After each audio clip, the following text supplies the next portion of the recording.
আমাদের মেমোরি কিভাবে কাজ করে এটা নিয়ে যখনই কথা হয় একটা মডেলের নাম কিন্তু আসবেই, অ্যাটকিনসন আর শেফারিনের মাল্টি-স্টোর মডেল। বিশেষ করে যারা সাইকোলজি নিয়ে পড়াশোনা করেন তাদের কাছে তো এটা খুবই পরিচিত একটা নাম। কিন্তু কি হবে যদি আমি বলি বইতে আমরা যে মডেলটা পড়ি সেটা আসলে পুরো গল্পটা না, একটা সহজ করে বলা ভার্সন মাত্র, আর এর পেছনের আসল গল্পটা আরও অনেক বেশি ইন্টারেস্টিং আর জটিল? তো চলুন আজকে আমরা মেমোরির এই দুনিয়ায় একটা ডুব দিই। আমরা শুরু করব সেই চেনা মডেলটা দিয়েই। তারপর দেখব এটা কাজ করে কিভাবে আর এর সমস্যাগুলোই বা কী। আর সবশেষে আমরা জানব সেই আসল সত্যিটা যা টেক্সটবুকগুলো প্রায় এড়িয়ে যায়। আচ্ছা, তাহলেই শুরু করা যাক আমাদের যাত্রার প্রথম ধাপ।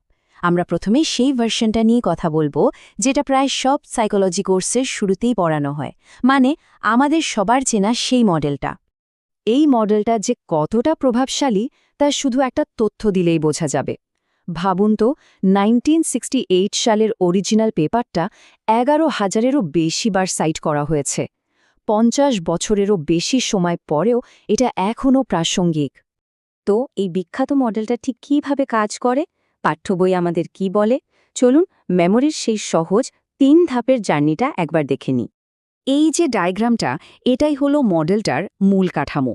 দেখুন, ইনফরমেশন বা তথ্য একটা সরল রেখায় 3টা আলাদা স্টোরের মধ্যে দিয়ে যাচ্ছে। প্রথমে সেন্সরি রেজিস্টার, তারপর শর্ট টার্ম স্টোর, আর সবশেষে লং টার্ম স্টোর।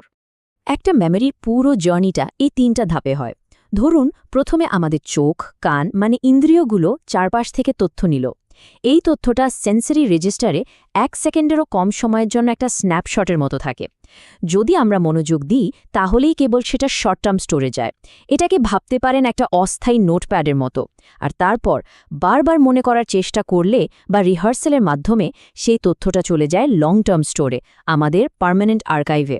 এই টেবিলটা দেখলে পুরো ব্যাপারটা আরও পরিষ্কার হয়ে যাবে। দেখুন, সেন্সরি মেমোরির ক্যাপাসিটি কিন্তু বিশাল, কিন্তু সময়কাল 1 সেকেন্ডেরও কম।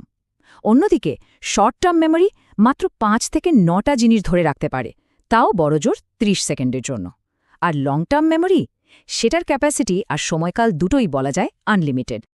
তো মডেলটার পক্ষে অনেক প্রমাণ থাকা সত্ত্বেও খুব তাড়াতাড়ি কিন্তু এর বিরুদ্ধে বেশ কিছু বড়সড় সমালোচনা আসতে শুরু করে। আর এখান থেকেই গল্পের আসল টুইস্টটা শুরু হয়। এর সবচেয়ে বড় প্রমাণগুলোর একটা ছিল পেশেন্ট HM এর কেস স্টাডি। একটা অপারেশনের পর উনি নতুন করে কোনো লং টার্ম মেমোরি তৈরি করতে পারতেন না, কিন্তু মজার ব্যাপার হলো তার শর্ট টার্ম মেমোরি একদম ঠিকঠাক কাজ করত। এটা থেকে পরিষ্কার বোঝা গেল যে এই দুটো মেমোরি স্টোর আসলেই আলাদা। কিন্তু বিজ্ঞানীরা খুব তাড়াতাড়ি প্রশ্ন তুলতে শুরু করলেন, আচ্ছা, আমাদের মেমোরি কি সত্যি এতটাই সিম্পল?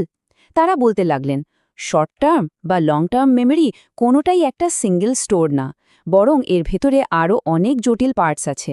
আর শুধু তোতা পাখির মতো মুখস্থ করলেই কি সবকিছু পার্মানেন্টলি মনে থাকে? সবচেয়ে বড় একটা সমালোচনা ছিল শুধু বার আওড়ানো বা রিহার্সালের উপর ফোকাস করাটা নিয়ে। ধরুন, একটা ফোন নম্বর আপনি শুধু বারবার বলে যাচ্ছেন, এটাকে বলে মেইনটেনেন্স রিহার্সাল। কিন্তু যদি নম্বরটাকে আপনার কোনো বন্ধুর জন্মদিনের সাথে মিলিয়ে মনে রাখেন, সেটা হলো এলাবোরেটিভ রিহার্সাল। রিসার্চে দেখা গেছে এই দ্বিতীয় পদ্ধতিটা লং টার্ম মেমোরি বানানোর জন্য অনেক অনেক বেশি এফেক্টিভ। আর এখন আমরা আসছি গল্পের সবচেয়ে অবাক করা অংশে। আসল সত্যিটা হলো 1968 সালের অরিজিনাল পেপারটা কিন্তু অনেক বেশি ডিটেল ছিল। আর মজার ব্যাপার হলো, পরে যেই সমালোচনাগুলো করা হয়েছে তার অনেকগুলোই তারা আগে থেকেই ধারণা করতে পেরেছিলেন। এই যেমন জন টি উইকস্টেড, একজন এক্সপার্ট, নিজেই স্বীকার করছেন যে আমিও এই ভুলের জন্য দায়ী ছিলাম যতক্ষণ না আমি তাদের অরিজিনাল লেখাটা পড়ি।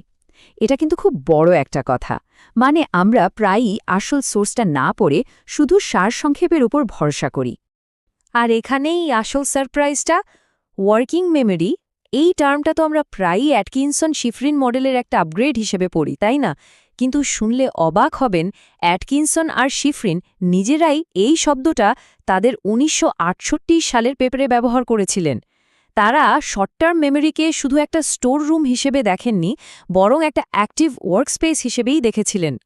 শুধু তাই না, তারা কিন্তু একাধিক শর্ট টার্ম স্টোরের কথাও বলেছিলেন। যেমন তারা লিখেছিলেন যে একটা গরুর ছবি আমাদের শর্ট টার্ম ভিজুয়াল স্টোরে ঢুকতে পারে। এটা তো সরাসরি সেই সমালোচনাকে ভুল প্রমাণ করে যেখানে বলা হতো যে তারা শর্ট টার্ম মেমোরিকে একটাই মাত্র স্টোর ভেবেছিলেন। আর ফাইনালি আরা কোডিং অপারেশনের কথাও বলেছিলেন, মানে এমন কিছু প্রসেস যা তথ্যের শক্তি বা স্ট্রেংথ বাড়ায়। এটা কিন্তু অনেকটাই সেই ইলাবোরেটিভ রিহার্সালের মতো। তার মানে কি দাঁড়ালো? তারা প্রথম থেকেই জানতেন যে শুধু বারবার আওড়ানোই লং টার্ম মেমোরিতে তথ্য পাঠানোর একমাত্র বা সেরা উপায় না। তাহলে আসল ব্যাপারটা কি? অ্যাটকিনসন আর শিফরিন আসলে মেমোরির কোনো ফাইনাল থিওরি দেননি, বরং তারা একটা জেনারেল ফ্রেমওয়ার্ক বা কাঠামো তৈরি করে দিয়েছিলেন, যার উপর ভিত্তি করে ফিউচারে আরও ডিটেইলড মডেল বানানো সম্ভব হবে। তো এই যে প্রচলিত ধারণা আর আসল সত্যিটা, এই দুটোকে মেলানোর পর এবার চলুন দেখি এই মডেলটা আজও কেন এত গুরুত্বপূর্ণ। দেখুন, এর কিছু সীমাবদ্ধতা তো আছেই, কিন্তু তারপরেও মাল্টি স্টোর মডেল সাইকোলজির জন্য একটা ফাউন্ডেশন। এটা মেমরি বোঝার জন্য একটা সহজ কাঠামো দিয়েছে। শর্ট টার্ম আর লং টার্ম মেমরি যে পার্থক্য, সেটা আজও প্রভাবশালী। আর সবচেয়ে বড় কথা, এই মডেলটাই কিন্তু পরের কয়েক দশকের গবেষণাকে অনুপ্রাণিত করেছে, যেমন ওয়ার্কিং মেমরি মডেল। আর অরিজিনাল পেপারটা পড়লে বোঝা যায় এর নির্মাতারা তাদের সময় থেকে কতটা এগিয়েছিলেন। বিশেষ করে যারা স্টুডেন্ট, তাদের জন্য কয়েকটা জরুরি কথা আছে। প্রথমত, টেক্সটবুকের মডেলটা একটা ভালো স্টার্টিং পয়েন্ট, কিন্তু এটাই পুরোটা না। দ্বিতীয়ত, বড় বড় থিওরিগুলো প্রায় সামারের চেয়েও অনেক বেশি জটিল আর ইন্টারেস্টিং হয়। আর সবচেয়ে বড় শিক্ষা হলো অরিজিনাল সোর্স বা প্রাইমারি পেপার পড়লে একটা থিওরির আসল গভীরতাটা বোঝা যায়। শেষ করার আগে একটা প্রশ্ন রেখে যাই, কোনো একটা থিওরির আসল গল্পটা জানা আমাদের শেখার পদ্ধতিকে কিভাবে বদলে দেয়? এটা কি আমাদের নতুন করে ভাবতে শেখায় না?